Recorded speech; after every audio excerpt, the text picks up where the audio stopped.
semana de descanso, teve muito trabalho também, né? Então, eu vou ler do livro Francisco Cândido Xavier, Coragem, é de Espíritos Diversos, e o tema é o tema da palestra, tá? É quando o tédio apareça, né?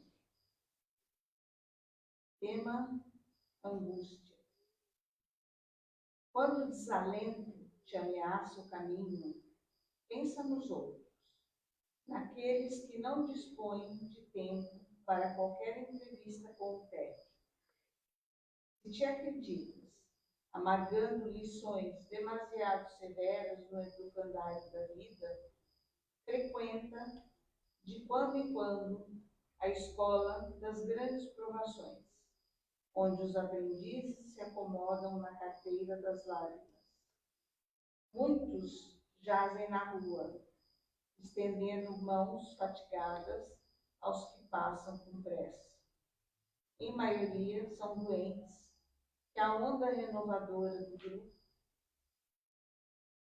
social atirou à praia da assistência pública, ou mães aflitas a quem as exigências de filhos pequeninos ainda não permitem a liberdade de uma profissão.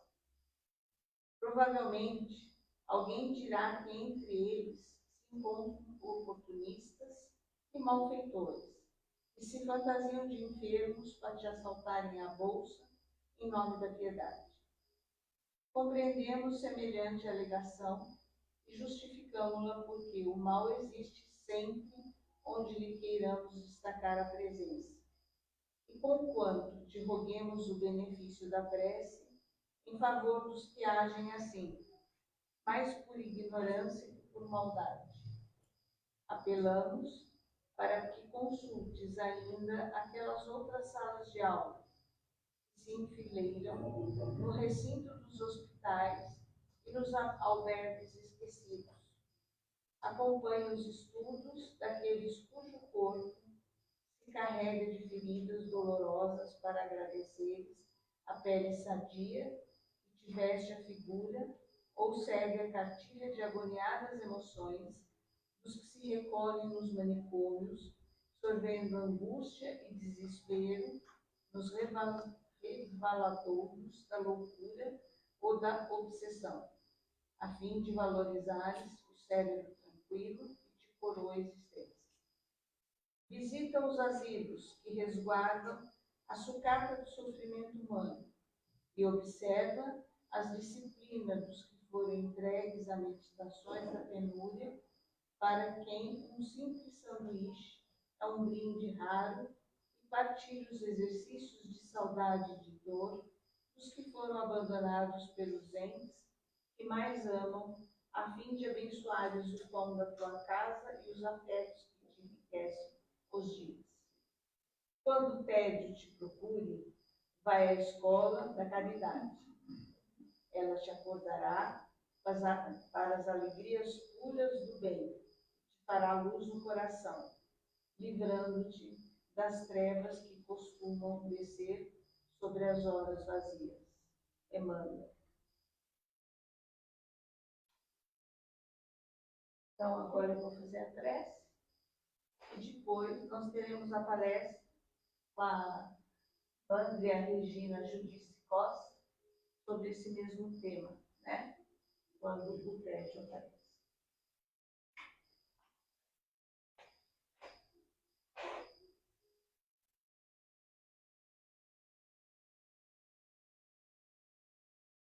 Então, vamos respirar fundo, elevar nosso pensamento a Jesus, ao nosso Mestre Divino, que nos acompanha o tempo todo, nos auxilia, está sempre ao nosso lado. Elevemos nosso pensamento aos anjos que nos acompanham diariamente, que nos aconselham,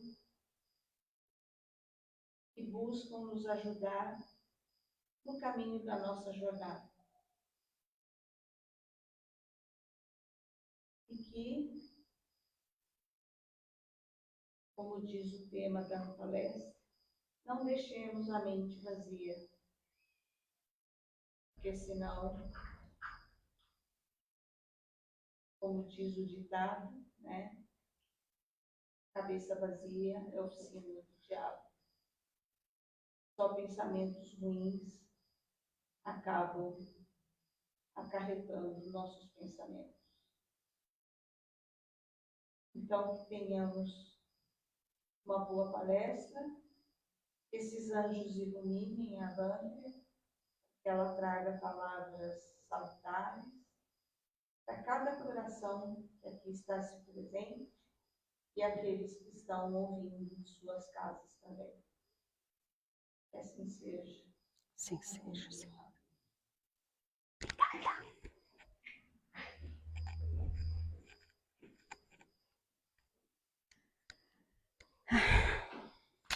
Boa noite, né? Falar um pouquinho, né, desse livro que tem o projeto que eu desenvolvo chamado Momento Coragem. Ele ficou um pouco engavetado por conta da correria aí das festas e outros tantos problemas, mas eu espero que agora a gente consiga retomar o projeto, né, que é a leitura de cada mensagem desse livro e um comentário.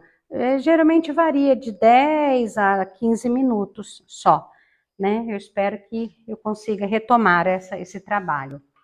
E aí o Luiz me convidou para estar falando e ele sugeriu por que você não desenvolve, né, do próprio livro? E aí a gente sempre faz uma prece, né, vendo o que será que eu escolheria. E acabei escolhendo a primeira mensagem. E falei assim, vamos explorar. Falei, então, vamos explorar.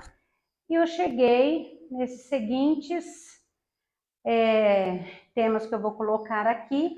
E para começar, eu coloquei uma imagem.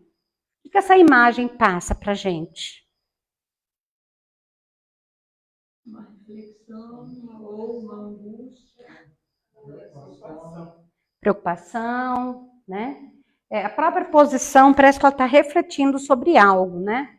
E quais temas para nós refletirmos com o texto que a Lilian leu para nós, né? Os queixumes, que muitas vezes fazem parte da nossa vida, o tédio, a observação das dificuldades alheias, será que nós, né, estamos observando as dificuldades alheias? A doação, né, de si mesmo aos outros, as reclamações, que estão bem aqui próximas aos queixumes, a solidariedade, a caridade e a felicidade. Nós vamos começar de trás para frente, né? De baixo para cima, que no caso nós vamos começar pela felicidade. O conceito de felicidade pelo Espiritismo.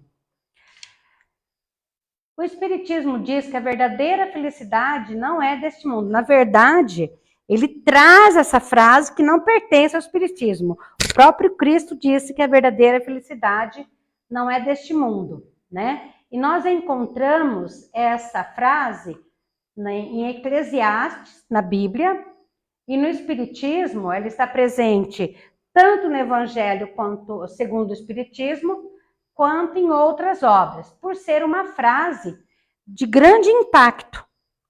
O ser humano, desde que se conhece, né, e que se existe na Terra, ele vive em busca da felicidade. E se não é a felicidade conquistada, ele já sofre. Por quê? Na maioria das vezes, nós depositamos a nossa felicidade nos bens materiais, nas nossas conquistas materiais. O que essas conquistas vão nos trazer em relação à nossa vida material? Então, geralmente, o maior foco do ser humano é isso. E cada época, né, eu lembro que quando eu era professora, exercia a minha profissão, eu trabalhava com literatura, né, na língua portuguesa, e a gente via que na literatura, os grupos literários, eles focavam, né, as suas obras. Então, é assim, cada grupo se unia e formava de acordo com as ideias da época. E o autor da época, eles tinham o quê? Uma cosmovisão sobre o mundo. Então, eles analisavam o mundo e colocavam a sua visão nas obras deles. Então, eles se agrupavam por essa mesma cosmovisão. E o que dá para perceber? Que, desde lá do início do teocentrismo, do antropocentrismo, teocentrismo é Deus como centro do universo. E o antropocentrismo é o homem como centro do universo. Então, a gente percebe o quê? Que muitas características presentes nas obras, desde lá de trás, né, elas vão se repetindo. Aí, o que acontece? A característica daquele período pula um outro período, vai para o outro. Por quê? Ora, o ser humano está preocupado com seu desenvolvimento intelectual e material, ora preocupado com as suas conquistas espirituais. Então, o ser humano está sempre em busca de alguma coisa. Mas, digamos que 90% de todos nós buscamos muito mais o quê? A felicidade nas coisas materiais, o que é que nós vamos conseguir materialmente falando do nosso trabalho, a nossa segurança, né? Então, o quanto de nós nós estamos nos preocupando com os bens espirituais. E no contexto bíblico, a felicidade plena e duradoura não pode ser encontrada nas coisas materiais ou temporais deste mundo, mas sim em algo superior e espiritual. Olha como é semelhante no Espiritismo. A ideia é similar, indicando que a felicidade verdadeira não reside nas experiências passageiras e nas buscas egoístas do mundo material, mas sim no desenvolvimento moral e espiritual, no amor ao próximo e na busca para a evolução.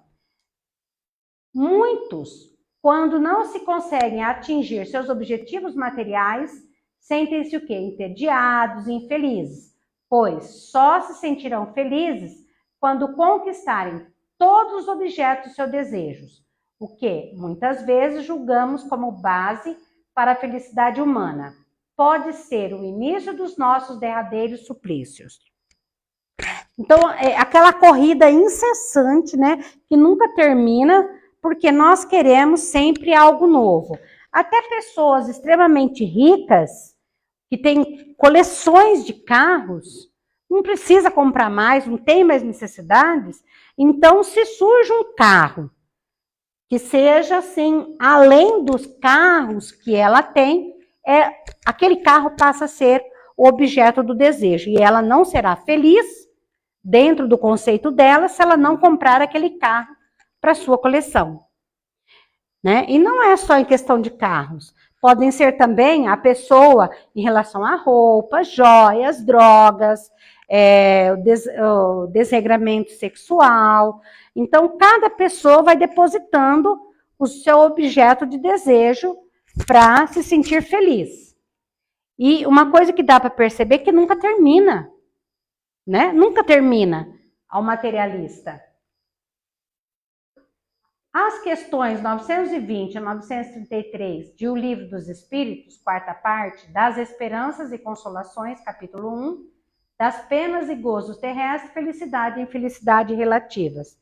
Eu não coloquei as perguntas, eu coloquei as ideias que cada pergunta traz, né, no bojo delas. Então, nas questões aqui, então vão assim, ó. O homem não pode gozar da verdadeira felicidade na Terra. Mas por que ele não pode gozar da verdadeira felicidade na Terra? Porque o planeta Terra é um mundo ainda de provas e expiações. E sendo um mundo de provas e expiações, o mal ainda prevalece. Então, por aqui já... Opa, voltando. Então, não tem como ter a felicidade, por mais que a pessoa tenha todos os bens que ela desejou, todas as joias, o corpo perfeito, uma família perfeita nos valores e nos padrões que ela deseja. Essa felicidade não é completa.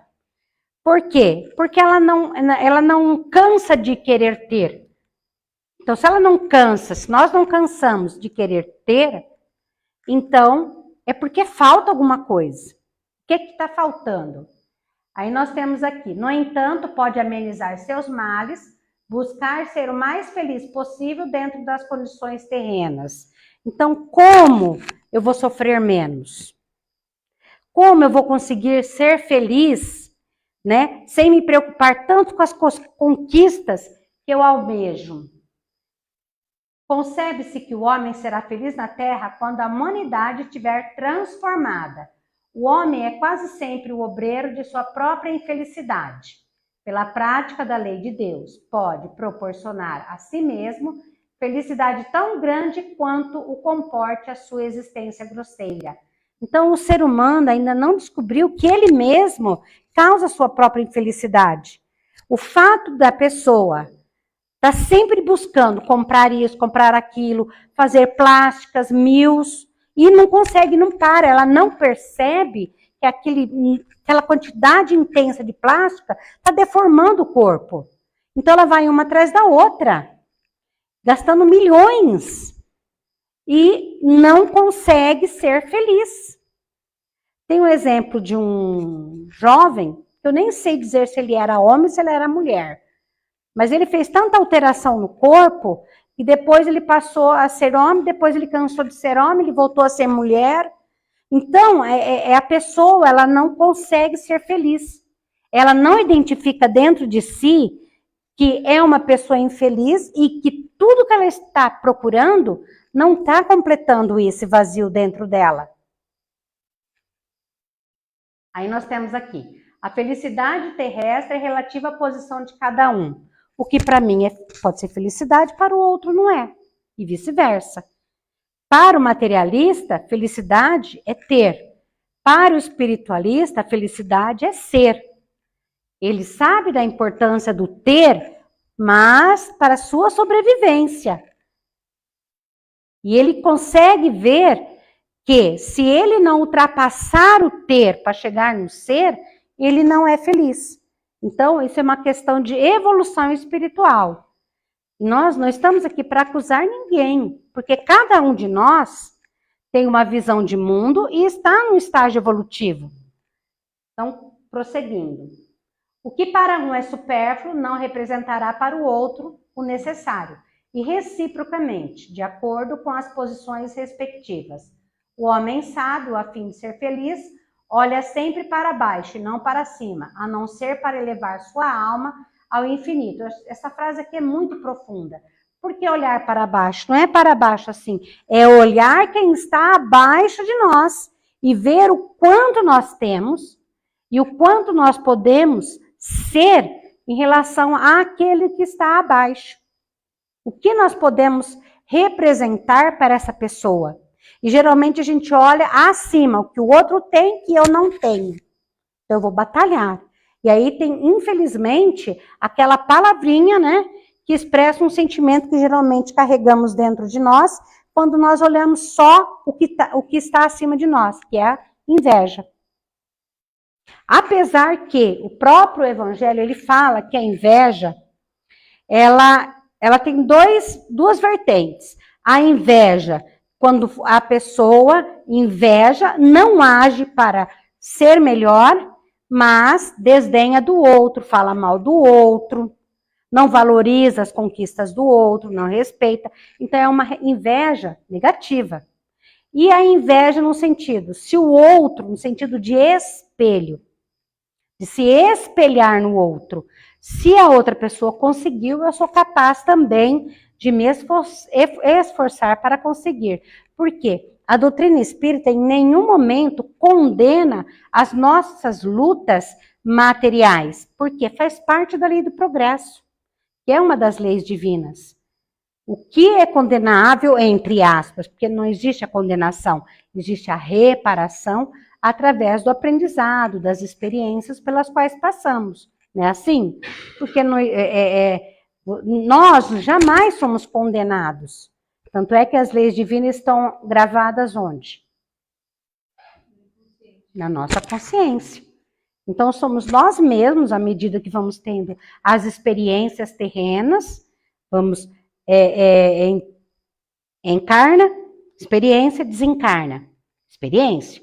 Depois, de novo, reencarna, experiência, desencarna. É um ciclo. Até que cada vez nós vamos aprendendo algo a mais. Porque não se dá saltos na evolução. E quanto mais nós nos esforçamos, mais rápido acontece a nossa evolução. Então, uma coisa que faz com que, às vezes a gente está reclamando, eu queria tanto isso, tanto aquilo, vamos parar e pensar que existem pessoas, né, que não têm uma cama para repousar o corpo. Né? A minha casa não é igual a do outro. Tem gente que não tem nem um casebre para morar, que dirá uma casa. Né? Tem um caixote para se esconder da chuva. Então, agradecer a tudo que tem e buscar dentro de si também, orar por aqueles que não têm e fazer o melhor de nós, aqueles que não têm, mais próximos a nós, porque nós não temos condições de mudar o mundo, mas nós temos condições de mudar o mundo de alguém, de auxiliar alguém. Continuando. Resignar-se e sofrê-los sem murmurar, se quer progredir. Então, quanto mais nós reclamarmos das nossas dificuldades, nós vamos patinando na estrada da evolução. Então, resignar-se perante as dificuldades. Não quer dizer cruzar os braços. Quer dizer ir à luta, buscando o auxílio espiritual, se possível o auxílio de alguém também, para que possa passar pelas dificuldades terrenas. A riqueza é frequentemente a prova mais perigosa do que a miséria, porque ela desenvolve em nós, muitas vezes, a tola vaidade, o orgulho. Isso não quer dizer que ser rico é ser mal, de forma alguma, porque a riqueza e a pobreza são experiências pelas quais cada um de nós está enfrentando na nossa atual, ou na próxima, ou na anterior. Alguma vez já fomos ricos, já fomos pobres, já fomos miseráveis, porque são experiências do espírito.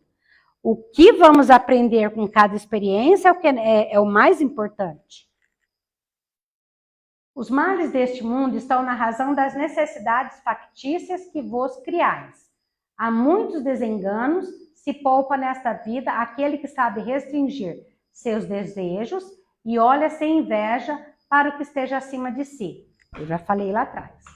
Verdadeiramente infeliz o homem só o é quando sofre a falta do necessário à vida e à saúde do corpo. O necessário, né? Tem a música lá é o Balu, né? O Balu do desenho Mowgli, né? Ele canta necessário, somente o necessário. O extraordinário é demais. Então, na nossa atual existência, nós ainda acumulamos coisas que não precisamos. Principalmente nós mulheres. Né? O homem vai usar o mesmo sapato, né? Em casa já até me apelidaram de centopeia. Por quê? Tem vários sapatos e a gente sempre usa os mesmos. Mas tem uma ocasião, eu vou precisar. Isso é coisa de mulher, não é? Mas o que a gente tem que ter em mente?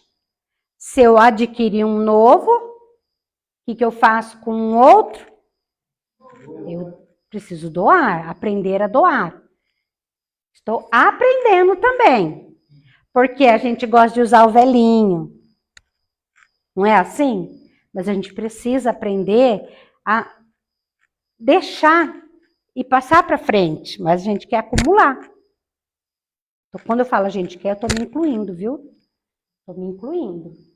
Muitas vezes são os pais que, por orgulho ou avareza, desviam seus filhos da senda que a natureza lhes traçou, comprometendo-lhes a felicidade, por efeito desse desvio. responderão por ele. Muitas vezes os filhos são desvirtuados pelos próprios pais, quando os pais deixam de educar, deixam os filhos fazerem o que eles querem, quando tudo que eles desejam, os pais compram, né? Se é um pai rico, aí vai dar mais ainda. E o pai mais humilde, se ele também não ensinar valores para os filhos, ele vai a vida inteira só dando. E é por isso que a gente tem visto pessoas com 40 anos ainda na casa dos pais, dependendo e exigindo dos pais. Hoje eu estava conversando com uma pessoa amiga e ela contou a experiência de uma outra colega que tem filhos gêmeos. E tinha tido um problema entre ela e o marido, eles se separaram. E passou um ano, eles voltaram. Por quê? Porque ela sentiu dificuldade em educar os gêmeos, tendo também um outro filho. Então, são 3. Então, ela achou que com o pai, ela conseguiria educar melhor os filhos. Depois de um tempo, eles se separaram novamente e ela percebeu que ao invés de ele ajudar, ele piorou. Então, com os gêmeos, ela tem mais dificuldade de pedir as coisas. Por quê? Porque ele sempre dizia assim, pede para o mais velho fazer. Porque o mais velho não era filho dele. E os gêmeos não podiam fazer nada. Então, para ela poder trazer os 2 de volta, ela não conseguiu totalmente.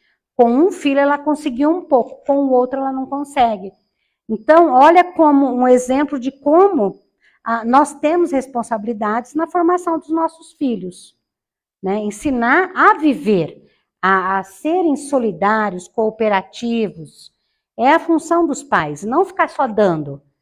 Dá na hora certa, e se puder, né? Não é fazer o extraordinário sem condições. Continuando. Não há ofício desprezível. Não é a posição que desonra o homem. Aqui está querendo dizer o quê? Toda profissão é importante. Porque na sociedade elas se interligam. O que seria de nós se não houvesse o coveiro? Se não houvesse o coletor de lixo? Então, são profissões, muitas vezes, desprezadas pela sociedade, mas são extremamente importantes. Então, toda profissão é importante. Numa sociedade organizada segundo a lei do Cristo, ninguém deve morrer de fome. Isso não quer dizer que todos serão iguais. Tem uma questão do Livro dos Espíritos que diz assim, eu vou interpretá-la. Se os bens fossem distribuídos igualmente a todos, continuaria assim? Seria igual? A resposta é não. Por quê? Porque cada ser é um espírito único, uns mais adiantados, outros menos, uns mais inteligentes, outros menos, e dependendo dessa evolução intelectual, o indivíduo vai conseguir mais, automaticamente a desigualdade vai acontecer. Né? O que não pode acontecer numa sociedade mais cristã? Que as pessoas tenham fome, que tenham o básico para viver, enquanto a minoria tem em excesso. Nenhuma pessoa é perfeitamente feliz e o que julgais ser felicidade, muitas vezes, oculta pungentes aflições. O sofrimento está por toda parte. As classes a que as chamais sofredoras são mais numerosas por ser a terra um lugar de expiação. Eu vou ler até o final, depois eu comento. Os maus são intrigantes e audaciosos. Os bons são tímidos. Quando estes o quiserem, preponderão. O orgulho ferido, a ambição frustrada, a ansiedade da avareza, a inveja, o ciúme, todas as paixões são torturas da alma. Então, nosso sofrimento é causado por nós mesmos. Por que o mal prevalece? Porque as pessoas são intrigantes, audaciosos. E fala assim, por que o mal prevalece? Porque o bom é tímido. Mas então o bom tem que deixar de ser tímido? Então ele vai fazer o mal? Não, mas aí ele deixa de ser bom. Não, é unir o bom com o bom para quê? Prevaleça a bondade. Porque no mundo regenerado, pelo qual um dia o planeta Terra será, o mal ainda vai existir, só que o bem vai prevalecer. Né? Então, aqueles que não estão na mesma faixa vibratória do planeta não vão mais poder conseguir nascer aqui. Mas são todos? Não, tem aqueles ainda que são recuperáveis. Então, vamos ficar. E aqui, as nossas paixões, né? Que é aquilo que a gente fica querendo buscar e nunca consegue ser feliz. E aí nós temos o comentário de Kardec. O homem só é infeliz pela importância que liga às coisas deste mundo. Fazem-lhe a infelicidade, a vaidade, a ambição, a cobiça desiludidas. Se colocar fora do círculo acanhado da vida material, se elevar seus pensamentos para o infinito, que é o seu destino, mesquinhas e pueris lhe parecerão as vicissitudes da humanidade. Então, quanto mais nos espiritualizarmos, mais vamos achar que tudo aquilo que está acontecendo na sociedade é coisa assim, pueril, não vai nos atingir. Como os são as tristezas da criança que se aflige pela perda de um brinquedo que fazia a sua felicidade suprema. Aquele que só vê felicidade na satisfação do orgulho e dos apetites grosseiros é infeliz, quando não os pode satisfazer.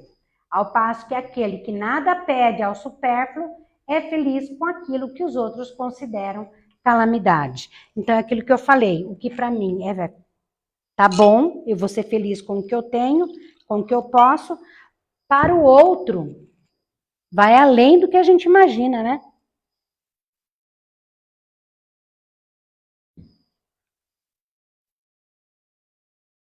E aí nós temos uma frase de Emmanuel: podeis sim ser feliz, mas isso tem um preço. Aceita-te como és.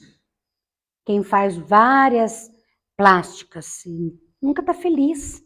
Chega até a deformar o rosto. A gente vê isso, né? Muitas vezes atrizes belíssimas começam a fazer tanta plástica, acaba ficando feia. Conserva, aqui ó, sem esperar destaque. Conserva a disciplina de teus próprios impulsos. Não faças compra alguma que não possas pagar.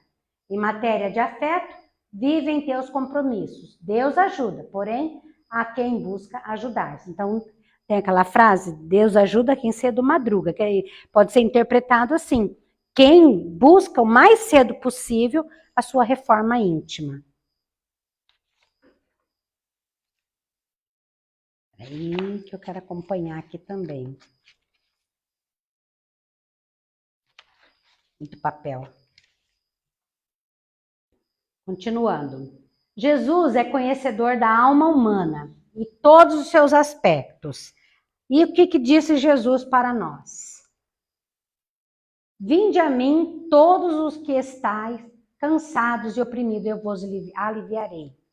Há momentos da nossa vida que nós ficamos angustiados, quando nos sentimos sozinhos, podemos estar no meio de uma multidão e sentir a soledade, que é a solidão extrema. Né? Às vezes a gente está sozinho, mas não está sentindo solidão. E às vezes a gente está numa multidão e está sentindo só. Porque é uma coisa íntima. Então, onde que nós vamos buscar o nosso conforto? Em Jesus. Ele mesmo, né, disse isso para nós. O mestre, em diversas oportunidades, nos conclamou ao trabalho, ele nos chama ao trabalho. Porque Cristo disse, eu não vim para ser servido, eu vim para servir. Se Cristo, que é um espírito crístico, co-criador, né? Ali, tete a tete com Deus, veio para servir, e nós queremos ser servidos, né? Não, vamos buscar servir também. Contudo, ciente da nossa inércia moral, forte isso, hein? Também nos tocou de outro modo, indicando que a transformação, muitas vezes, não decorre de uma opção, mas de um cansaço dos erros e dos sofrimentos. Não uma opção, mas quase uma falta de opção, já que as demais teriam sido testadas sem sucesso, pelo cansaço. Cristo nos atrai e ele sabe que a gente será atraído pelo cansaço de ficar patinando, de fazendo coisas erradas. Vai chegar geralmente a pessoa muito rica, quando chega na velhice, está sozinho. Porque ele não agregou pessoas, ele agregou bens. Então ele acaba sozinho. E a gente vê isso nitidamente. Eu lembro de um fato que aconteceu quando eu fazia Unesp. Eu conheci 2 jovens que moravam em São Paulo. E eles tinham muitas dificuldades financeiras para poder se locomover de Marília para São Paulo. Numa dessas vezes que eles conseguiram uma carona, foi com um homem com um carro que eles nunca andaram na vida deles, né? Nem na imaginação teria condições de ter. E esse homem contou para ele que ele era muito infeliz, contou para os 2 amigos, porque ele tinha comprado um carro de última geração para a filha, mandou entregar para a filha com laço e tudo, e a filha nunca agradeceu. Então, o bem material não fazia feliz, porque ele não conseguiu agregar a filha sentimentalmente a ele, só pelos bens. Né? Então, ter muitos bens também pode ser motivo de infelicidade. Na obra Boa Nova, do espírito Humberto de Campos, psicografada por Chico Xavier, né? Esse é o livro, está assim, no capítulo 20. Esse capítulo é dedicado a Maria Madalena e tem por título Maria de Magdala. Então, vai descrever o interior cansado das ilusões da matéria, sendo tocado pelo amor divino. Então, nesse texto, a Maria, ela vivia por ser muito bonita, então ela era alvo assim, de paixões dos homens da época. Então, ela tinha uma vida promíscua. A casa dela era cheia de adornos, as roupas, as joias, né? E todo mundo conhece a história que ela é pega em adultério, né? Então, aqui, ó, ela vivia uma vida leviana, no entanto, seu coração estava sequioso e em desalento. Jovem e formosa, emancipara-se dos preconceitos férreos de sua raça, sua beleza lhe escravizara aos caprichos de mulher os mais ardentes admiradores, mas seu espírito tinha fome de amor. Mas não é o amor terreno. O profeta Nazareno havia plantado em sua alma novos pensamentos, depois que lhe ouvira a palavra. Observou que as felicidades da vida lhe traziam agora um tédio mortal ao espírito sensível. Que momento que é esse? Isso, nesse momento aqui, né, ela iria ser apedrejada, né, pelos os acusadores, e ele aqui está falando para ele fala assim, mestre, essa mulher foi pega em adultério, e segundo as nossas leis, ela deve ser apedrejada. E o que ele responde? Atire a primeira pedra, quem não tiver pecado. E o que os acusadores fazem? Eles vão embora, né? E ele diz para ela, mulher, onde estão aqueles que te acusam? Foram todos embora. E ele fala, então, vá e não peques mais, para que não te aconteça algo pior. Né? Não mais se interessava pelas músicas, os enfeites romanos de sua habitação se tornaram áridos e tristes. Maria chorou longamente, embora não compreendesse ainda o que pleiteava o profeta desconhecido. Entretanto, seu convite amoroso parecia ressoar nas fibras mais sensíveis de mulher. Jesus chamava os homens para uma vida nova. Então, ela se sentiu chamada para uma vida nova. A princípio, não compreender a mensagem do Cristo, mas o chamado à renovação entrou em seu coração e ela encontrou um enorme vazio. E, de repente, as belezas do mundo perderam sentido e beleza. Olhando para trás, viu em toda a sua trajetória o mesmo silêncio. Começou a refletir que suas vivências não a faziam feliz. Então passou a sentir um tédio mortal e então empreendeu trajetória única de redenção na história da humanidade. Então ela passa a ser uma seguidora de Cristo.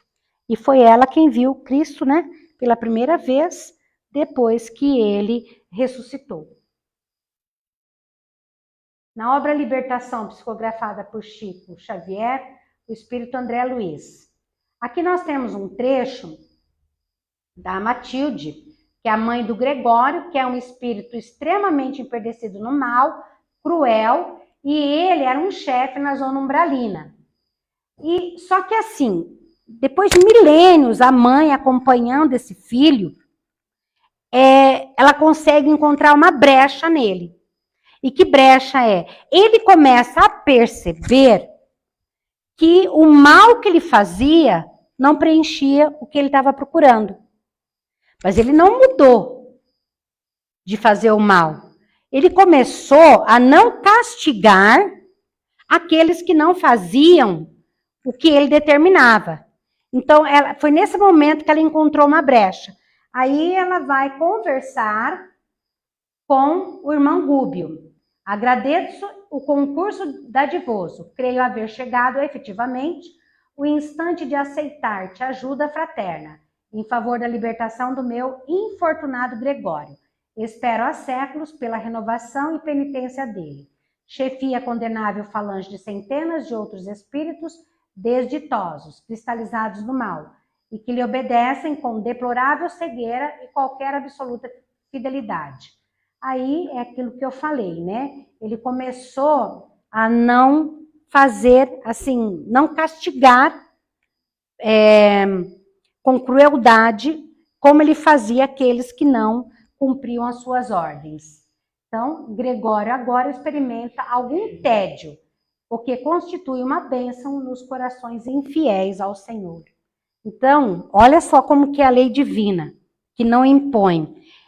O próprio ser humano, ou o espírito desencarnado também, com o tempo de tanto agir no mal, ele vai se cansando, se entediando. É aí que entra a bondade divina, não interferindo no livre-arbítrio. Já lhe surpreendo no espírito rudimentos de necessária transformação. Ainda não chora sob o guante do arrependimento benéfico, e parece-me longe do remorso salvador. Entretanto, já duvida da vitória do mal e abriga interrogações na mente envelhecida, desprezível. Não é tão severo no comando dos espíritos desventurados, que segue as determinações do colapso de sua resistência, não me parece remoto. E ela continua falando, né, que ele ainda não está preparado para aceitar o evangelho. Mas o fato dessa parte que eu destaquei aqui, ó, ela já encontrou a primeira brecha. Por quê? Porque a espiritualidade respeita o livre-arbítrio, não desperdiça o tempo e a oportunidade. Se percebeu que é ali, então é ali que vai agir. Ela não invade a nossa privacidade. E essa privacidade seria o quê? O livre-arbítrio. Não fazia sentido até então disponibilizar equipes em socorro daquele irmão que o rejeitaria. Todo espírito que está nas trevas, nas profundezas, eles só são resgatados não porque eles querem, porque eles podem até pedir, mas dentro de si é identificado o desejo da transformação. Aí ele é resgatado. Ah, mas a equipe que resgata não quer? Não, eles querem resgatar a todos. O X da questão é que se o interior daquele espírito já está preparado para se transformar. Então aí acontece o resgate. Ao mesmo tempo, ele nunca ficou desamparado e sempre a mãe observando. Olha a mãe, hein? Séculos essa mãe acompanhando esse filho. Porque o livre-arbítrio e as qualidades, né, das nossas escolhas.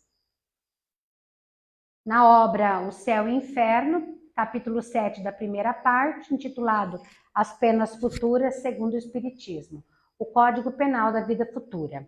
Esse Código Penal, ele descreve assim, as consequências de tudo que nós pensamos e fazemos, seja no plano físico ou no plano espiritual. Então, é isso que vai determinar o que vai acontecer conosco. Se nós vivemos na ociosidade, a ociosidade para o bem, nós ficamos entediados.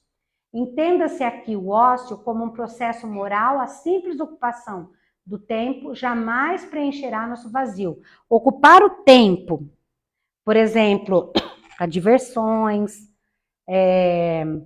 festas, sexo desregrado, com coisas mundanas da vida, ou então com a luxúria do prazer, jamais tudo que o mundo nos oferece materialmente vai realmente preencher o nosso vazio. Porque esse vazio é a nossa centelha divina nos chamando a ser preenchido. Aí para quê? Para o despertar do dia seguinte, o vazio estará lá em volume, né? A gente pode fazer o que for. No dia seguinte, nosso peito está vazio. Alguma coisa está faltando. Por isso, muitas pessoas se suicidam. Porque depositam a felicidade, as suas realizações, no momento só, naquele momento. E não na preocupação, né, do que é a vida futura. Que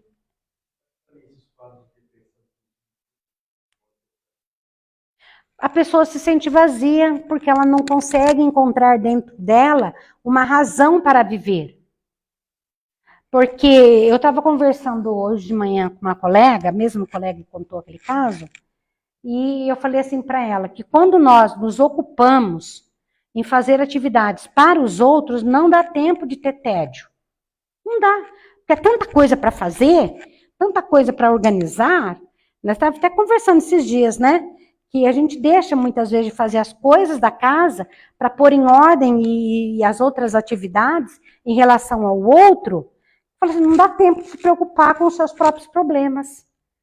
Porque tanta coisa trabalhando lá na barraca. Dá tempo de ficar preocupado com a escola, que é a chatice do diretor, dos colegas, as dificuldades financeiras, as contas.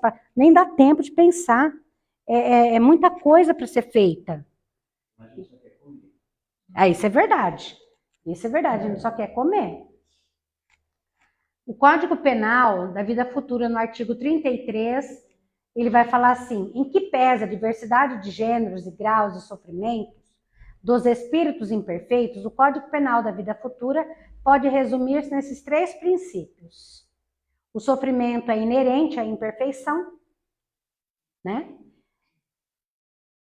Toda imperfeição, assim como toda falta dela, traz consigo o próprio castigo das consequências naturais e inevitáveis. Assim, a moléstia pune os excessos. Da ociosidade nasce o tédio, sem que haja mistério de uma condenação especial para cada falta ou indivíduo. É muito interessante que as leis divinas são únicas. Mas, digamos que a nossa colheita, perante ao que fazemos, não são iguais, não é igual. Porque nós somos únicos. Um suicida, todos vão ficar ao mesmo tempo, faltam 30 anos que eu tenho ainda essa energia vital e eu tirei a minha vida. Eu vou ficar 30 anos lá? Depende. Depende em que circunstâncias eu pratiquei o ato. Porque se todo mundo for colocado no mesmo balaio, a gente perde a nossa individualidade. Então Deus deixa de ser bom. Ele está igualando a todos, não. Ele nos ama igualmente, mas nos trata individualmente. Muito bonito isso, né? E, podendo todo homem libertar-se das imperfeições por efeito da vontade, pode igualmente anular os males consecutivos e assegurar a futura felicidade. Eu tenho a próxima encarnação mesmo, agora eu vou aprontar porque eu tenho a próxima. A próxima vai ser mais difícil. Vamos nos esforçar agora para que a próxima a gente tenha condições de voltar melhor. Mas melhor em bens materiais? Não. Melhor em compreensão. melhor para ser um ser humano, melhor para aqueles que estão ao seu redor. É uma balança a nossa vida, né? É uma balança entre os bens materiais e os bens espirituais. É um equilíbrio. As duas asas, né? A nossa evolução espiritual e a nossa evolução material, como eu já disse, faz parte da lei do progresso. E toda vez que nós evoluímos materialmente junto com o espiritual, nós conseguimos o quê? Fazer com que aquele avanço material também auxilie aos que estão ao nosso redor, que é o nosso papel na sociedade. Somos todos visitantes desse tempo, deste lugar, e estamos só de passagem. O nosso objetivo é observar, crescer, amar, e depois voltarmos para casa. Então, é um ciclo sem fim. Né? Ele vai ter um fim, quanto mais... Pode falar. Então, um ciclo que você não consegue terminar nessa encarnação, você fica frustrado. Falei, olha, eu poderia ajudar muita gente, não faço, né? Eu vejo, como você acabou de falar, né? As pessoas ficam na rua aí, ficam de frio, né? Esses animaizinhos que estão todos abandonados, né? Isso é uma frustração, para mim é um tédio isso daí. Então, no caso, nós podemos exercer a nossa caridade em qualquer lugar, até no trabalho. Nós não precisamos parar especificamente, hoje eu vou fazer a sopa. Não. Alguém na porta de casa pediu alguma coisa para comer.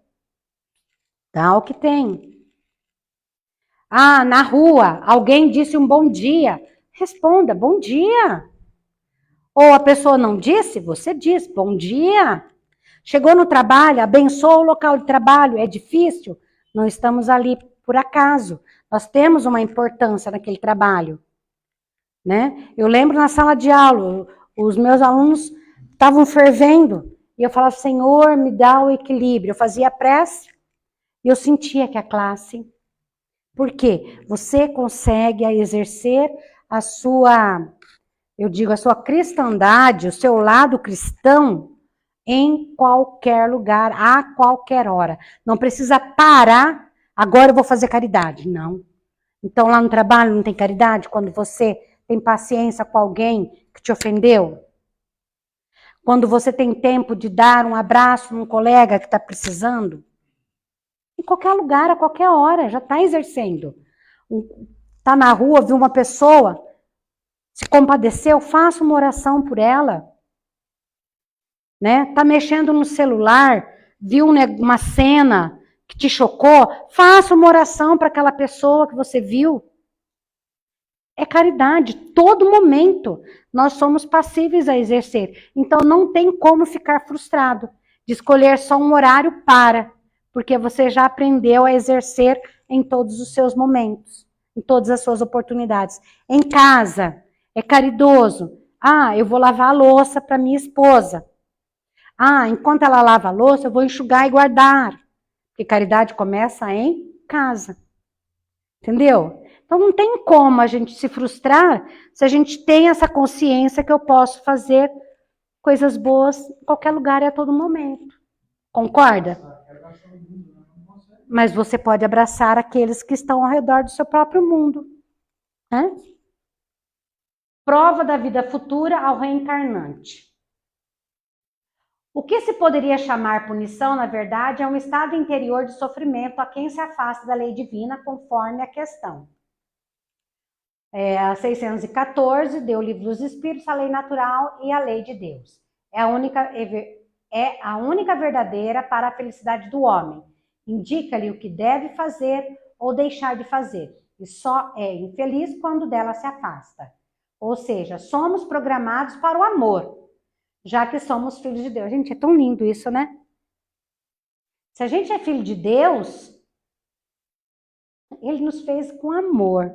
E por que a gente não age com amor? Nós estamos aprendendo, tem que aprender e pôr em prática. E quando resistimos ou confrontamos nossa natureza, qual é a nossa natureza? Deus, amor. Entramos em estado de sofrimento. Então, nós mesmos provocamos o nosso sofrimento, não é o outro. Ah, então quer dizer que alguém não faz mal para nós? Faz. É claro que faz. Mas, dependendo do nosso estado, dependendo das nossas emoções, o impacto é não é? Às vezes uma pessoa fala uma palavra para nós, você está tão zen, tão bem aquele dia, ó, não fez diferença. Você é capaz até de jogar uma oração na pessoa, porque você está bem. E dependendo do dia que você, naquele dia, você esqueceu de orar, esqueceu de apresentar os seus problemas a Deus, esqueceu de apresentar o teu dia para Deus. Vem cá, meu mentor. Eu não esqueço aquela cena muito boa que tem em The Chosen, e fizeram até um meme. Um dos seguidores do Cristo pega na mão dele e vai. E aí aproveitaram essa cena, né, e fizeram assim, eu indo resolver meus problemas sem Jesus. Aí ele volta e cata na mão e vai. Então não tem como a gente resolver nossos problemas sem Jesus. Tem que voltar e pegar na mão dele. Porque aí a gente consegue. E se naquele momento não consegue, é porque ainda é uma experiência que nós temos que passar. E toda vez que nós passamos pelos nossos problemas, enquanto nós estamos dentro, ele parece infinito. Aí quando a gente busca oração, busca toda a iluminação espiritual, busca Jesus, ele termina e fala, nossa, passou rápido. Não é assim? Ó, se a gente for pensar, há pouco tempo nós éramos adolescentes. Passou muito rápido. Passou muito rápido. Na realidade, não existe punição, existe corrigenda. Todas as vezes que infringimos a lei divina, somos corrigidos pela própria consciência, que, em essência, significa Deus em nós. Na obra O Céu e o Inferno, temos diversos depoimentos. Eu fui tirando os depoimentos para não deixar grande. Então, eu estou dizendo ali que tem vários depoimentos, né, que merecem apreciação. São aquelas conversas ali em túmulo. E aí, nós temos uma mensagem da Exprobações de um Boêmio, que é uma censura de um boêmio. E aqui, fala nesse texto que tudo aquilo que nós somos hoje, resumindo, o que nós somos hoje, nós seremos depois. E tem gente que, todos nós já fomos em velório, né? Morreu, era tão bom. Ai, como era bom, agora foi viver com Deus. Foi sentar ao lado direito de Deus. E a pessoa não era boa, era avarento, brigava com todo mundo, né? E nós? Que nós somos aqui, nós seremos lá. Então nós não vamos mudar só porque desencarnamos. Nós temos que mudar agora, para quando desencarnarmos, nós estarmos melhor lá. Porque não tem como mudar o eu lá sem mudar o eu agora. Concordam? Porque nós somos espíritos, não é assim, o meu corpo é um, o meu espírito é outro. O meu corpo é meu instrumento de evolução. Eu ajo e penso porque eu sou o espírito. Eu sou o espírito. Então, aqui, ó. A alma erra no vácuo, sem norte, sem esperança, presa dessa ansiedade de quem não tem diante de si mais um deserto sem limites. Então, todos os nossos sofrimentos, tudo aquilo que nós vivenciamos, pensamos, agimos, falamos, passa para o plano espiritual também. Daí um tédio mortal, cujo termo não prevém e ao qual preferiram o nada, mas o nada não existe. Podem matar o corpo, mas não podem aniquilar o espírito. Importa, pois, que vivam nessas torturas morais, até que, vencidos pelo cansaço, se decidam a volver os olhos para Deus. Está quase acabando. E na mensagem de Laerte Agnelli, intitulada Um Ateu Distante de Chico Xavier, encontrada no livro Encontros com Chico Xavier. Aqui nós temos outra experiência, só que é de um espírito suicida. O ato impensado decorreu do tédio. Foi aquele comentário que eu fiz. A pessoa não encontra mais solução para a vida dela, ela fica entediada, né? E acaba perdendo as esperanças. E a esperança é um elemento básico ao cristão, ao lado da fé e da caridade. Porque Paulo diz na sua Primeira Epístola aos Coríntios disse isso. Essa trindade. Vejamos o comentário constante do Evangelho segundo o Espiritismo. A fé, mãe da esperança e da caridade.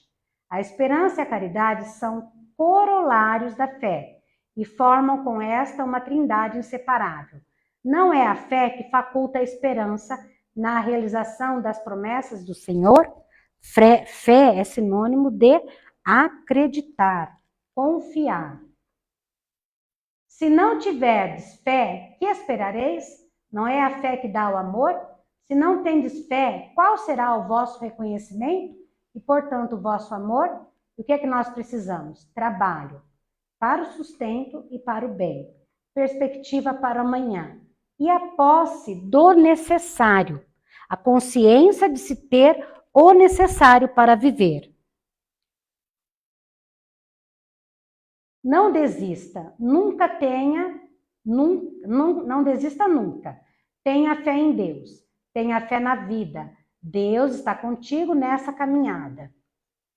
O materialismo mina inevitavelmente a razão da existência e de todos os percalços, ainda mais se imaginar vidas que são quase de completo sofrimento. E aí, nós temos muitos relatos, de pessoas com experiências mal sucedidas, elas têm bem-sucedidas no lado material, mal sucedidas do lado espiritual.